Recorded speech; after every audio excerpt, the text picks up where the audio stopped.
या गोष्टीमध्ये एक फार युनिक गोष्टी जो केळीच्या संदर्भात झालेला आहे, ते जळगाव असेल या सोलापूर असेल, एक गोष्टी आपण लक्षात घ्या की यासारखा मोठे एक्सपोर्ट होणारे अगर दुसरे काही कृषी पदार्थ असेल तर ते आहे कॉफी आणि चाय. परंतु कॉफी आणि चाय मध्ये एक बोर्ड आणि ब्युरोक्रेसी आहे.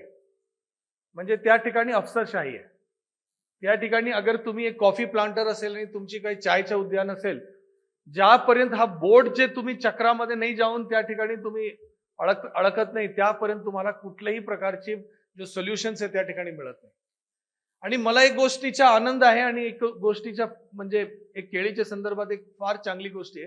प्रायव्हेट सेक्टर आणि कृषी शेतकरींचे इनिशिएटिव्हच्या माध्यमातून चालणारे हा क्षेत्र आहे. या ठिकाणी प्रशासन असेल या शासनाच्या इंटरफिअरन्स बिलकुल शून्य प्रमाणात आहे. या ठिकाणी टिश्यू कल्चरच्या बद्दल अशोक जैन साहेबांनी या ठिकाणी उल्लेख केला. तुम्ही बघा प्रायव्हेट R&D असलेला एकमेव क्षेत्र असेल कृषीमध्ये जे एक केळीचे क्षेत्र आहे. नाही तर बाकी सगळे ब्युरोक्रॅटिक आणि या काउन्सिल त्या काउन्सिल त्यांच्या माध्यमातून कंट्रोल आहे आणि त्या काउन्सिलच्या लॅबमध्ये तयार केलेला टिश्यू कल्चर मार्केटमध्ये येताना ते 4-5 वर्षी मागे जातो. तर ये जो कंटिन्युअस R&D ची प्रक्रिया आहे ते केळीसाठी परत युनिक आहे.